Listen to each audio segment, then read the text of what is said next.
Welcome to the Destiny of Manufacturing podcast. I am your host, Dean Phillips, and I always like to thank the Precision Metal Forming Association because without them, and this show wouldn't be powered by the Precision Metal Forming Association. So I always appreciate their support of helping to put this on. I am the technical director at the PMA, full disclosure, and as well as your guide for today's show. With me today, I have Tom Alongi from UHY, and he is partner there. Tom, welcome. Thank you, Dean. I appreciate the opportunity to speak with your audience today. Thank you. It's tremendous to have you here. And I know you have a lot of insight. And right off the bat, I like to ask everybody the question, what do you see happening over the next 5 years? So it's something near and dear to our hearts a little bit. We've been presenting on certainly in our fall manufacturing outlook, and it's disruption. And you may think, Dean, well, there's always disruption in manufacturing, right? But this disruption is, I want you to think about opportunity, not in a negative way, but disruption in a very positive way that we think the future of manufacturing can really be reshaped and reimagined in the USA. And so when you think about disruption, what's been happening, and really the light bulb moment was really COVID. COVID really shined a light on manufacturing in the US. When you looked at, we said, where are ventilators? Why is everything, everything we don't make anything anymore? And that's the case. Yes, not in all cases, but yes, it did shine a light on our supply chains of manufactured products. So when we look forward to the next 5 years, when we look out, we look at what is shaping it really is we have geopolitical turmoil, right? So with that, we say, how do we de-risk supply chains? And does that mean bring back manufacturing to the U.S. or nearshoring or reshoring? What you hear most commonly? Yes, that could be an opportunity for those. Certainly, the items that are from a national defense standpoint, we've gone from 40% chip manufacturing to less than 10. Medical devices. Pharmaceuticals from, more than 70% of our pharmaceuticals are manufactured out of this country. And so when you look at all the big facts, there's a lot of reason to potentially de-risk, and those that compete on value will likely look to reshore or nearshore. Doesn't mean it's coming quite back to the U.S., but around us. The other opportunities we have, obviously, around, what happens with another potential black swan event, right? When you think about, is there COVID 2.0, right? And how do we make sure we have contingency plans around that from our supply chain? You hear words of deglobalization, right? And I guess the hot button right now we've been talking about the last few days, I've been quoting on, is really around tariffs. And what does that do? When we look at the future of manufacturing, and the ultimate goal is to, when you look at our trade imbalance over the last 20 years, that's almost $20 trillion. There is a median to really kind of, de-risk and bring back home manufacturing here in the U.S. And you're seeing some of that. Obviously, there's some big bets being made. You have Apple that has a $500 billion investment. Hyundai just announced a $21 billion investment. You have Eli Lilly. The list goes on and on right now of those that are trying to make nice and trying to bring back manufacturing. And the other thing you have is just throughout the world is political chaos. In the USA, it's not, we're prone to that too. And so, all these factors begin to look to bring back manufacturing. And one that's most important that I'm going to leave you with here is technology. If you look at, and maybe we'll discuss the slide that I have or picture I've had of, when you look at productivity has been flat for the last decade plus, and we need that breakout to really move the needle to make manufacturing profitable and cost effective in the USA. It's going to be done through technology breakthrough. Is it a little bit of AI? Yes, but I think it's going to take time. The robots are coming. Yes, I think there is a place for them.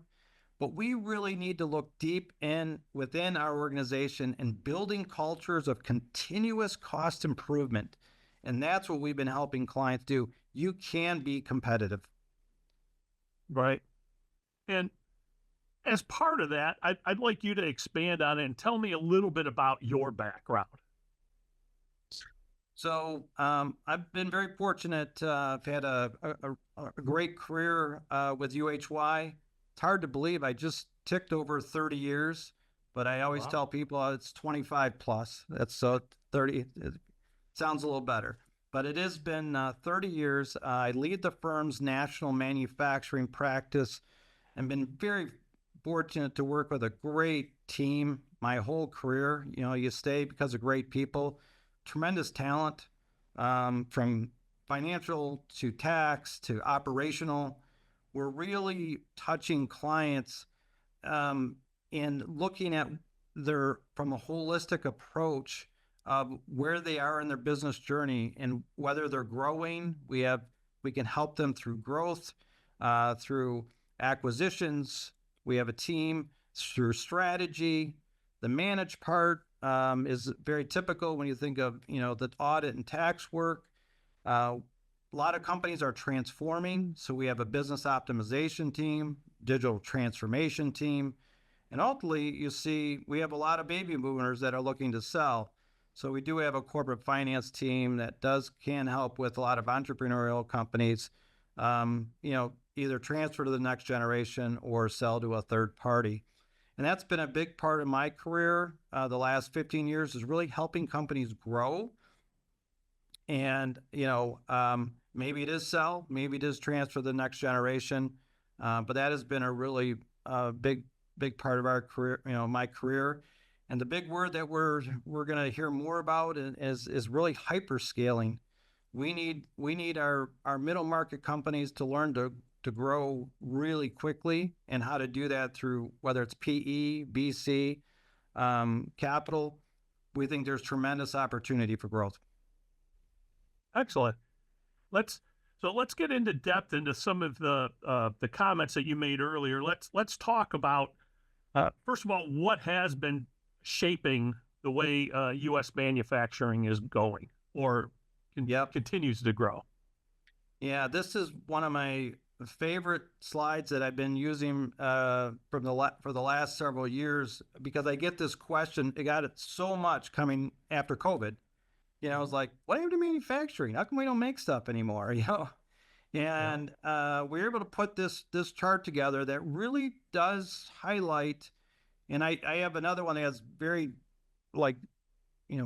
distinct points of what's happened, along those years. But I'll highlight quickly around, as obviously you can see, labor in manufacturing has declined, right? Mm-hmm. Since the 90s, right? And you say, well, where did they go? And employment in our service industry has been going up and up and up. And so we have 120 to 130 million individuals employed in the service sector. Think of the growth in everything from software to Google's to Apple's to Facebook to anything you can imagine, to Amazon to B2B, B2C. That's been a huge growth driver of our economy, has been that service sector. It's high paying, and the growth in manufacturing has declined. We're down to between 14, right around 15 million individuals involved in the goods making sector. That can be construction and manufacturing. So you got 130 million in service, and you got 15, and so that's a discrepancy.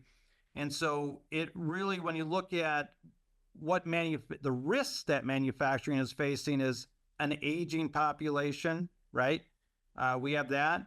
And then you look the dawn of the knowledge age, if you look on my chart here around 2000, that's really when manufacturing just flattened out. I mean, that sector was really, and as today, you can imagine, it's really hard to attract talent, right? And so you have to think differently. You have to think creatively. I have clients that have been very successful engaging with new talent, how they've gone to market, how they've reached the high schools. I mean, a myriad of ways. Uh, and but the key here is when you back up and say, there's just been no growth in this sector. And in the opportunity that COVID, the spotlight is that we have a tremendous opportunity to compete if we can engage and utilize the technology that is out there. We need capital to be deployed back into manufacturing, and we're beginning to see that from BC to private equity. A company out in California called Hadrian been very successful in attracting VC over $250 million. They're reimagining manufacturing, how tooling, how products are made. They're doing a lot of work in defense. Anduril is another software company. You think of the opportunities in defense, unmanned, drones, a $2 billion investment in Ohio. And so we're beginning to see the foundations of and maybe we'll talk about some of the industries that I'm really bullish on and excited about. But there are risks of, will we be able to train that next workforce? We'll be able to attract that talent and engage them in something that is, the stereotype that's around manufacturing and that it's grungy and dirty. And I was just at a plant this morning that was pristine when I walked through it. So it's exciting. We just need to get the messaging out. We can debate a long time about tariffs and the good and the bad. But we do need to create, and really the focus needs to be around our supply chain that starts with commodity products, right. Meaning that we're building our first smelter for aluminum smelter in 40 years. Yeah. We're building a first steel mill. I mean, and we need critical minerals. We have them, but we haven't been able to mine them. So we have a lot of the resources. We just have to get at it and break through regulation. I know there's a lot of environmental issues, but we really need that core commodities here. That's our biggest risk when you look at for manufacturing, and biggest cost. It's not labor, it's that core raw material. And you had mentioned earlier talking about disruption. When we think about disruption, what are we talking about? So again, that next industrial transformation is disruption, similar to what we talked about around the geopolitical issues, right?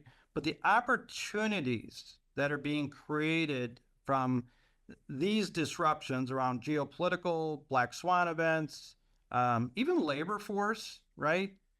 And I think the biggest disruption will be around technology. I don't know the exact timing. I wish I did, of when is AI going to transform manufacturing? I don't know, exactly when. But I think robotics and cobots are definitely being introduced into the manufacturing. And so when I think about middle market manufacturing, these companies will need to look deep and hard at themselves about the capital to invest. They need to build scale, right, to compete, because this disruption that's coming is going to be massive. And you look at, big bets like Anduril that's, being privately funded. And that's what we talk about, this hyper scaling of, it'll happen, I think, pretty quickly when you look at the opportunities in defense. We want to make ships again. Okay. We want to make submarines again. And so all this supply chain that has been eroded for over 3 decades needs to be rebuilt and reimagined, per se. Yeah. Mm-hmm. No, that I think you're spot on. And talking about disruption, I think a lot of times people I always look at this as in the same vein. I hear people all the time, and they imply a certain thing from the aspect of saying change.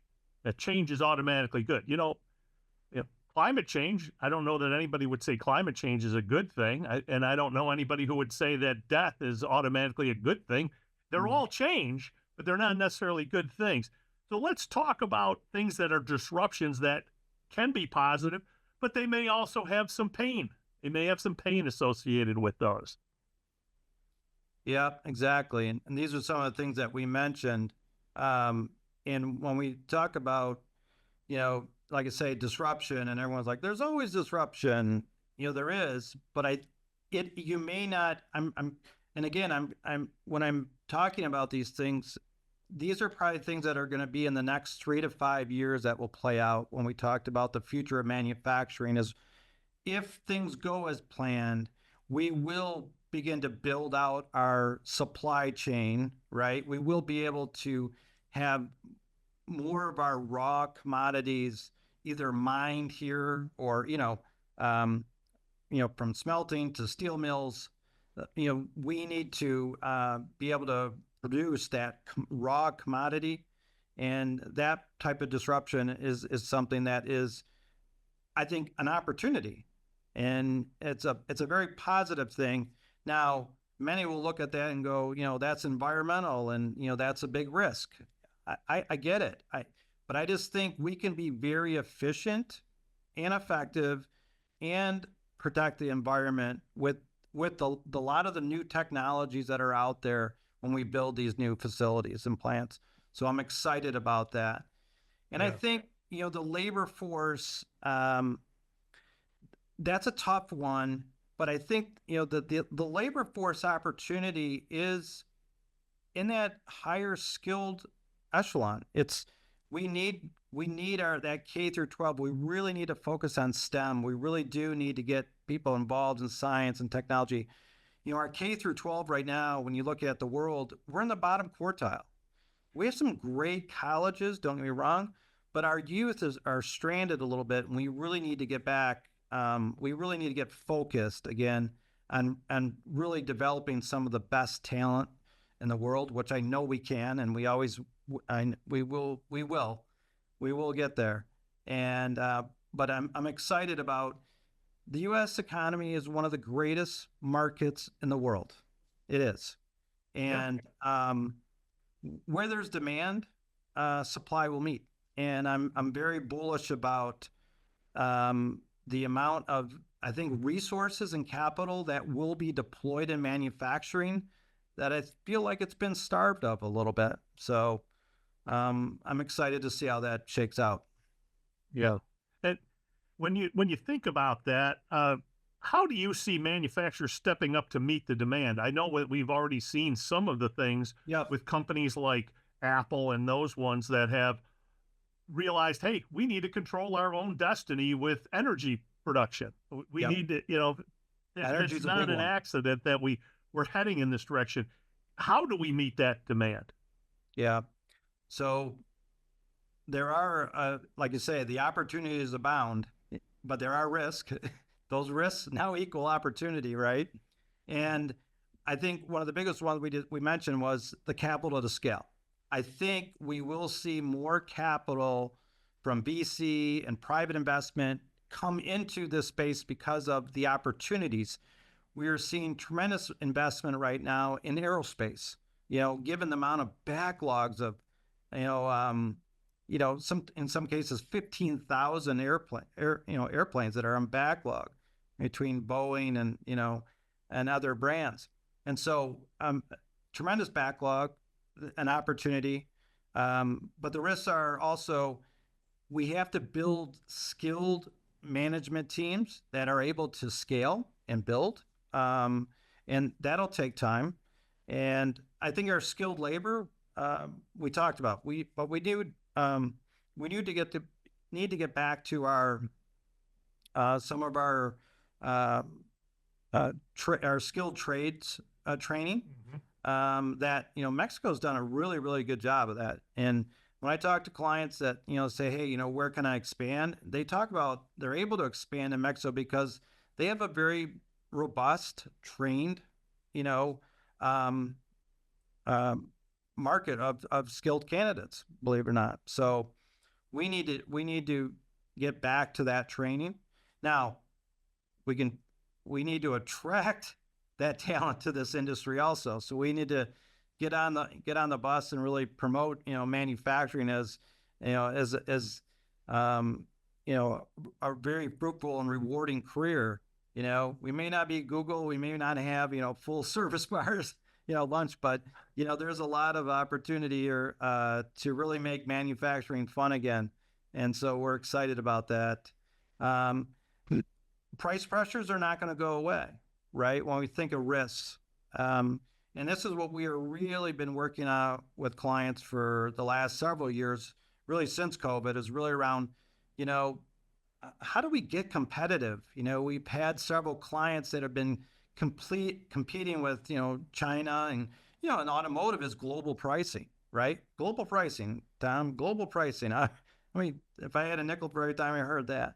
And a lot of our clients, I can't get there. I can't do, but when you really pull back the onion and look at, procurement and how they're purchasing, and you look at middle market companies are very transactional and they need to think more strategic. So we have a team that really focuses on building the right procurement team and how to buy. We take millions of dollars out of cost structures. We look at, your plant floor, your layout, your throughput, how you're quoting and estimating. Everything comes together that we look at to reduce your break-even point, to get you profitable. Not only that, get you positioned for growth. And that's what we're very hopeful for. 25 might be it's going to be a little rough here for a little while, but we are hopeful that 26 will be, very rewarding. But Yeah. the biggest problem that we have in this risk is really balancing our supply chain, and that shortage. That is really, I think, the bottleneck when you look at raw materials from, critical minerals for battery production, steel, aluminum.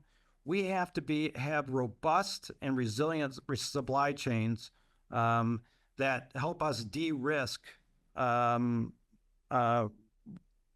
global countries. Right.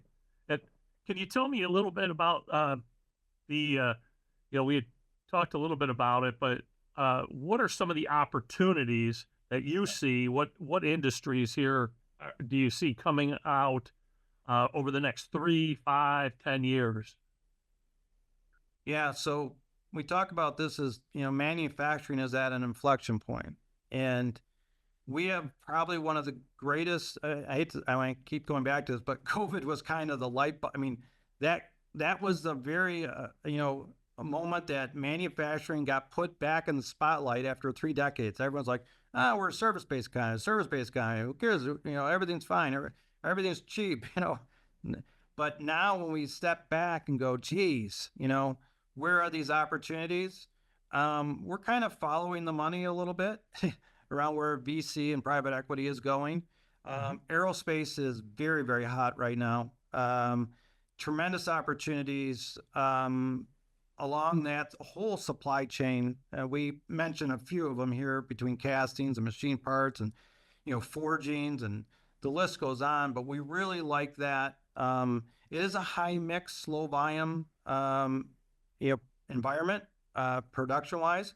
And so you have to be very, very skilled at that versus, very high volume. And so there's a little bit of differentiation that we do help clients with there.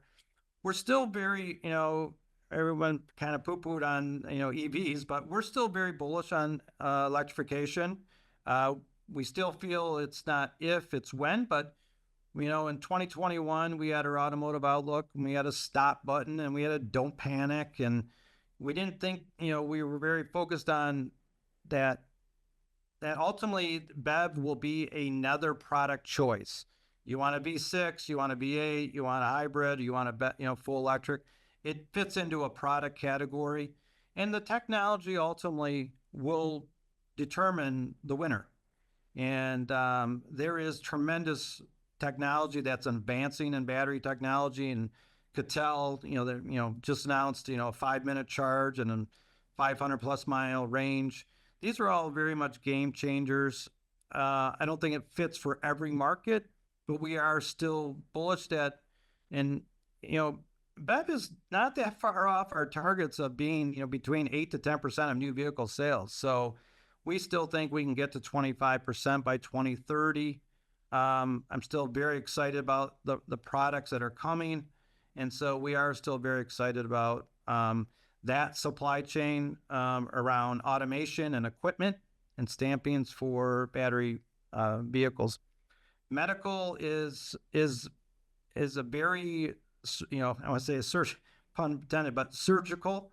And but we are seeing some clients that have been very successful transitioning to medical device, clean room, FDA approval. The multiples are amazing in that sector. Same with aerospace. And from an enterprise value, we're seeing multiples in the 10 plus range. Same for medical. Really excited about that.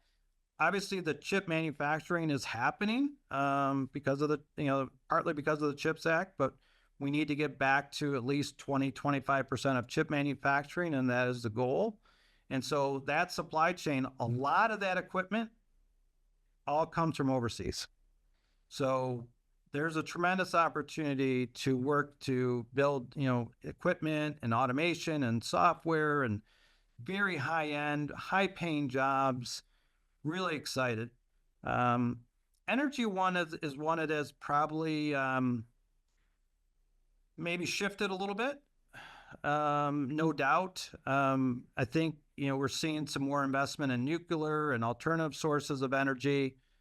Solar, I think we still like solar, but the technology needs to improve. We're not quite there on a cost benefit. We just can't get the cost benefit to work in all cases, but we still certainly believe that solar will be a big part of our future of our energy piece.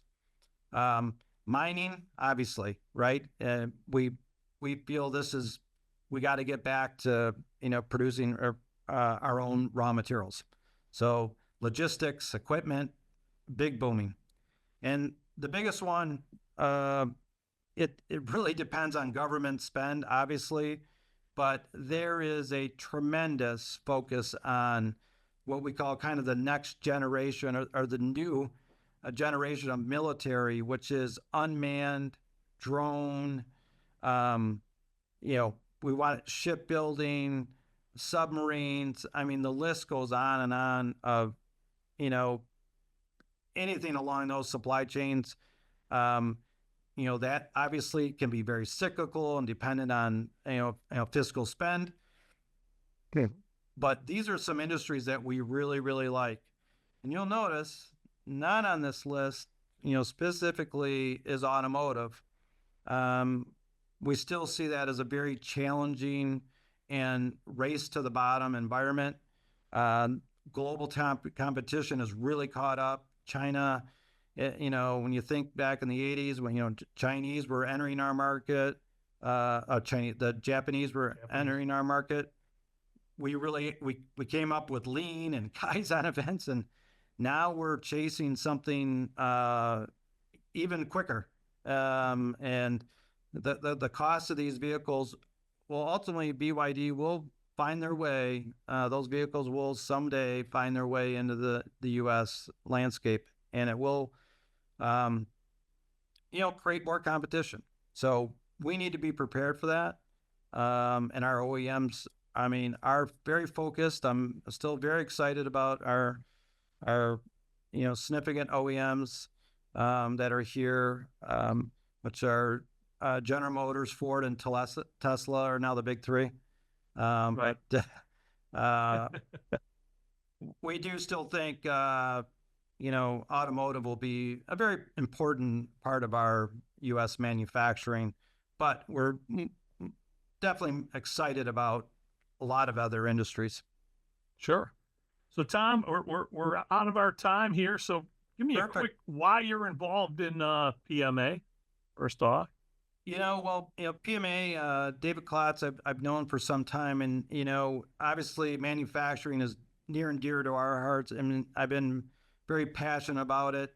And when I first attended a PMA event, I noticed that how competitors worked together, how they helped each other, how they were collaborative, and it's just been a great group to work with, and I really truly hope we can help support any of the PMA members grow and get better, get more cost efficient. That's really been our focus, but hopefully our thought leadership will be important to them. But just a tremendous member base that I've really been able to connect with. Great. How can people reach you? You can reach me really at T Alongi, ALONGI at UHY-US.com. And or through our website. You can look me up on our website very easily. But I'd love to hear from you if anyone has any questions, or I'm happy to chat with them. Great. Tom, thank you so much for being on here with me today. I really appreciate your time, and I want to thank you for taking time to be here. Thank you so much, Dean. I appreciate the opportunity. Thank you. Absolutely. Stay safe.